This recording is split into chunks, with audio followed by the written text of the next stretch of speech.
Hello, friend. I'm Hope, and I'm really glad you're here today. Welcome to English with Hope, a calm space for your mind and your heart. In this channel, you don't have to be perfect. You don't have to rush. Here, we learn English slowly. We listen English gently. No pressure, no stress. And here, you are not alone.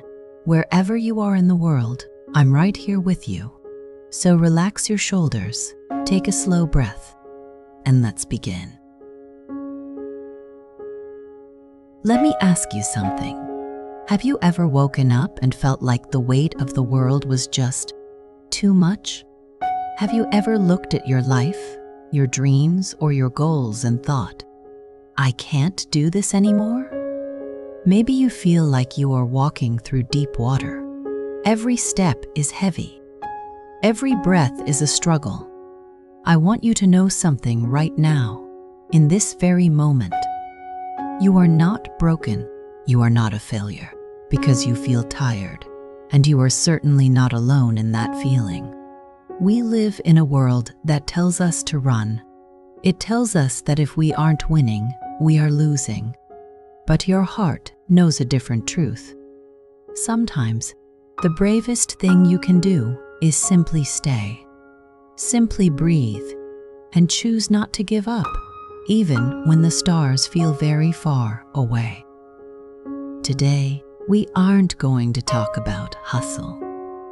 We aren't going to talk about fixing you, because you don't need to be fixed. We are just going to talk, person to person, heart to heart. In our time together today, I want to offer you a hand to hold. We are going to look at what it really means to change your life. It isn't always about a new job, a new city, or a big achievement. Often, the biggest change starts in the quietest part of your soul. It starts when you decide that your peace is worth protecting. By the end of this episode, I hope you feel a little lighter. I hope the shadows in your mind start to move back, just a little bit.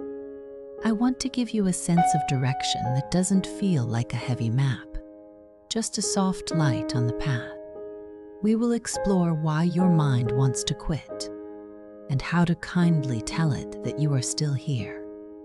You are still capable, and your story is not finished yet. I remember a time, a few years ago, when I felt completely empty. I had worked so hard on a project that I truly loved. I put my heart into it. I put my time into it. But things weren't working.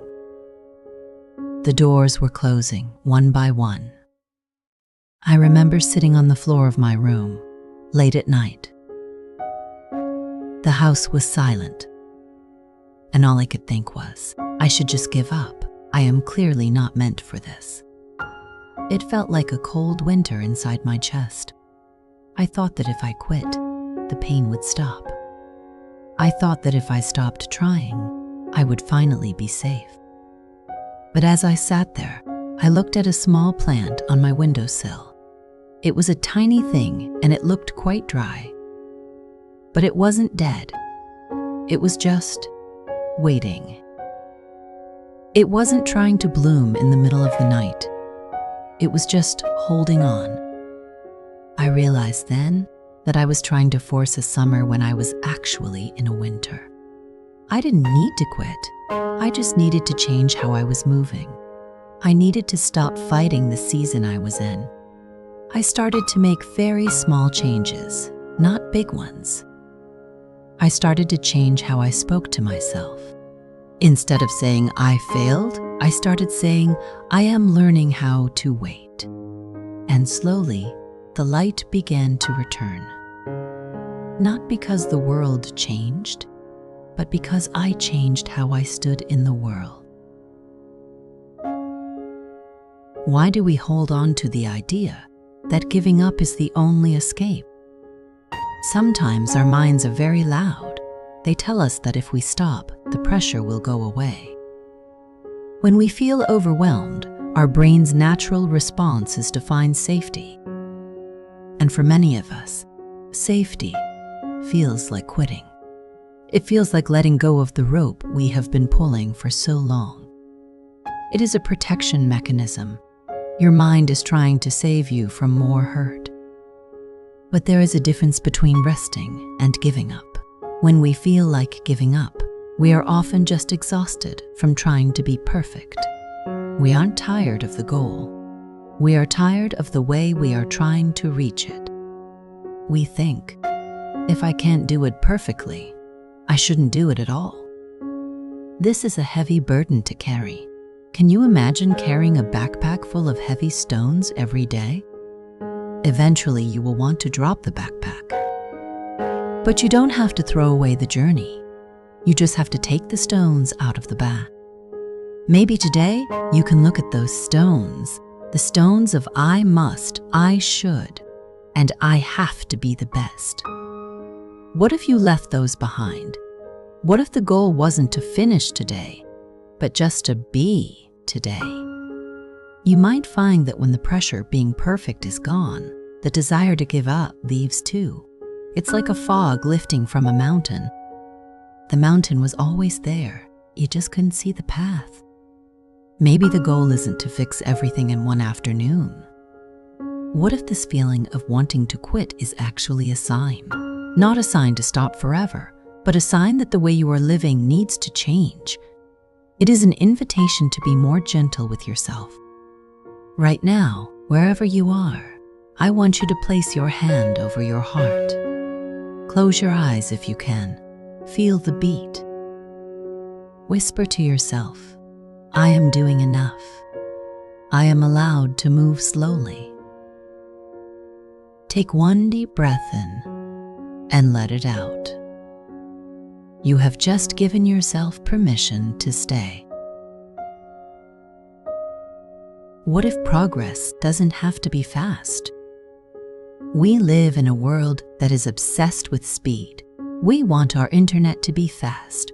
We want our food to be fast. And sadly, we want our personal growth to be fast too. When we decide we want to change our lives, we often want it to happen by tomorrow morning. We want to wake up and be a completely different person, someone who never procrastinates, someone who is always happy, someone who has already achieved all their goals. But when that doesn't happen, we feel like we are failing. We look at the mountain ahead of us and we feel so small. We think, if I can't reach the top today, why even try to take the first step? This is where that heavy feeling of wanting to give up comes from. It comes from the gap between where we are and where we think we should be. I want you to think about a garden for a moment. Have you ever watched a seed grow? If you sit and stare at the soil, it looks like nothing is happening. You might wait for an hour or a day, and the soil looks exactly the same. You might even think the seed is dead. You might feel like giving up on that little garden. But beneath the surface, in the dark, quiet earth, something incredible is happening. The seed is changing. It is reaching out. It is gathering strength. Life is very much like that garden. Most of the change, the most important change, happens where no one can see it. It happens in the way you choose to think when you are alone. It happens when you decide to try one more time, even if your hands are shaking. This is invisible progress. Just because you can't see the finish line doesn't mean you aren't moving. What if you stopped measuring your life by how far you have to go? What if instead you looked at how far you have already come? Even if you only moved 1 inch today, that is 1 inch further than yesterday. In the language of healing, there is no such thing as too slow. There is only moving. Maybe the goal isn't to change your entire life this week. Maybe the goal is just to change your next 10 minutes. What if progress was simply about being 1% kinder to yourself today? When we lower the pressure of speed, the fear of not being enough, starts to fade away. You begin to realize that you have all the time you need. You aren't in a race. There is no one to beat. There is only you and your beautiful, slow journey. What if this slow pace isn't a problem? What if it is actually a gift? Maybe you are moving slowly so that you can see the flowers along the way. Maybe you are moving slowly so that you don't break. You don't have to rush to the end of your story. The middle parts, the quiet, slow, boring parts, are where the healing actually happens. Think of one very small task you have been avoiding because it feels too small to matter. Maybe it's washing one dish, writing one sentence, or picking up one piece of clothing. Do that one thing right now. As you do it, say to yourself, this small step is enough. I am moving forward. Why do we let the noise of the world tell us we are failing? I want you to imagine you are opening a small, cozy coffee shop. You spent a long time thinking about the colors, the smell of the beans, and the music that will play. It is your sanctuary. It is a place of peace. But then, imagine if you left the front door wide open and anyone, strangers, loud cars, shouting voices, could just walk in and start rearranging your furniture. They start complaining about the walls. They tell you the coffee isn't fast enough. Very soon, your sanctuary wouldn't feel like home anymore. You would feel exhausted. You would want to close the shop and never come back. This is what happens to our minds when we don't have boundaries. We let the noise of the world walk right into our hearts. We look at social media and see people who seem to have perfect lives, perfect bodies, and perfect careers. We listen to people who tell us we should be doing more. We compare our inside feelings to everyone else's outside appearance. This comparison is like a poison for your motivation. It makes you feel like your life is wrong. It makes you feel like you need to give up because you can't compete with the images on a screen. But remember, a screen is not a soul.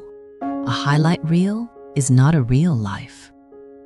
Changing your life isn't just about doing new things. It's about protecting your inner environment. It's about learning to say no to the noise. It's about realizing that you don't owe the world your exhaustion. You are allowed to turn off the notifications. You are allowed to step away from people who make you feel like you are behind. Think about the space you live in. Think about the space in your mind.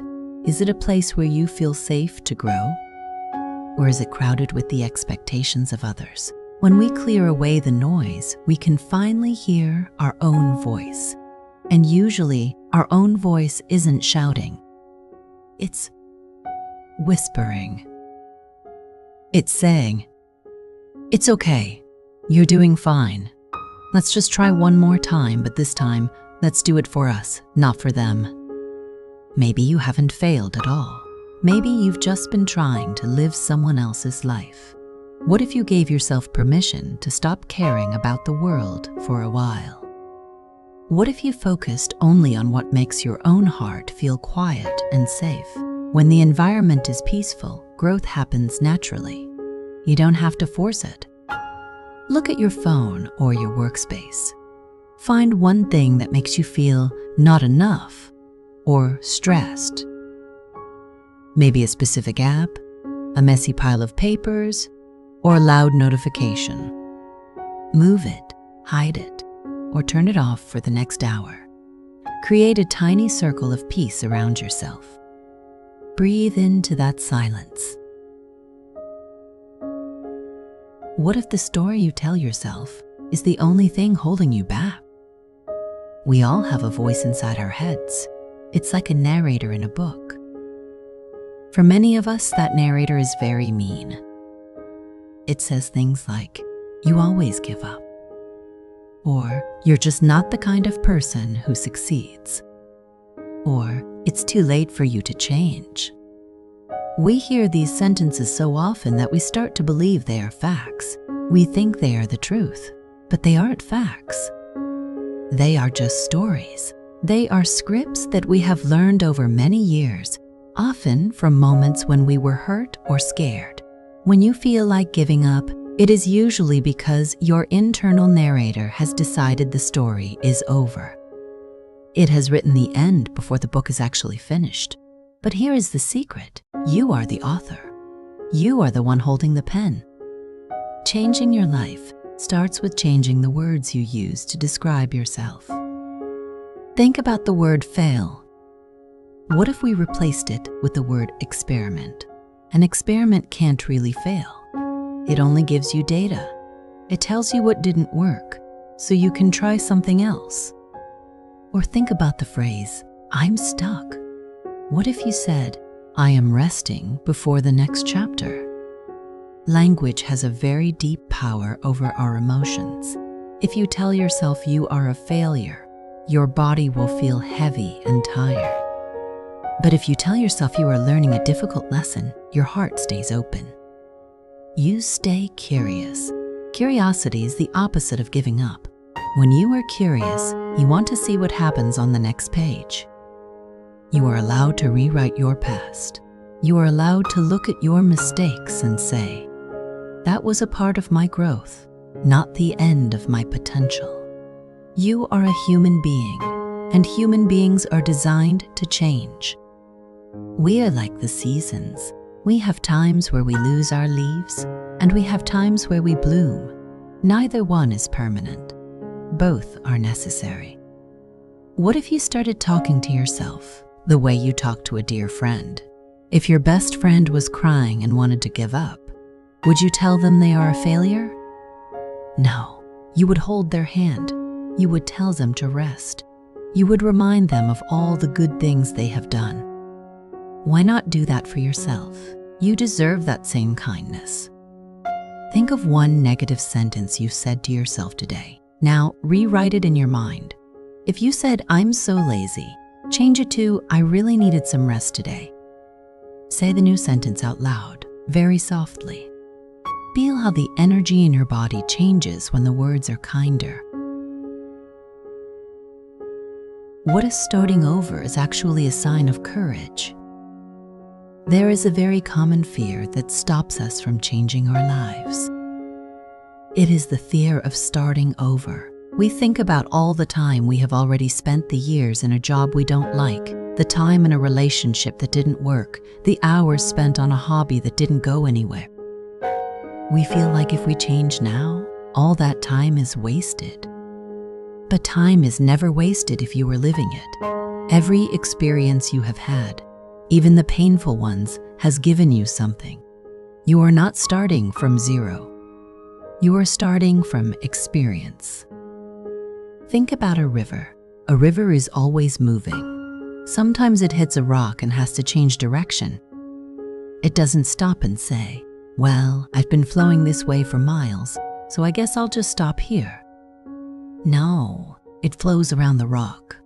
It finds a new path. The water is the same, but the direction is new.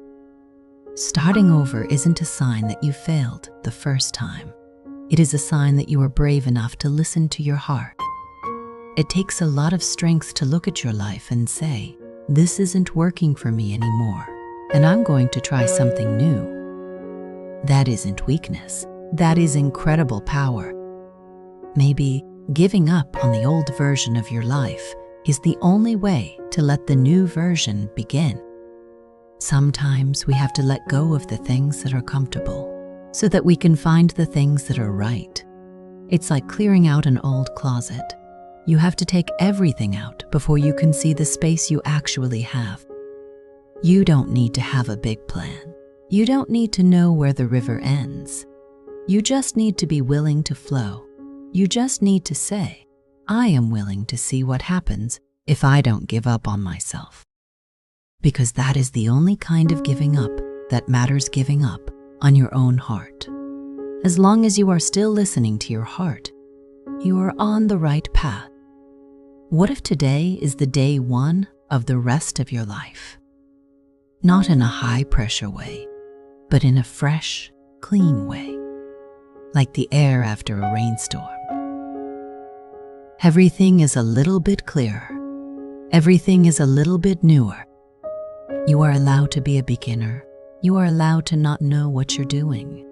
There is so much peace in simply saying, I am starting again, and that is enough.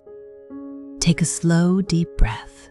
As you exhale, imagine you are letting go of one piece of baggage from your past, one regret, or one wasted day. Now, look at your hands. These are the hands that will build your day one. Whisper, I am starting fresh. I am starting now. We have traveled a long way together in this conversation. We talked about the weight of being tired, the beauty of moving slowly, and the importance of protecting your inner peace.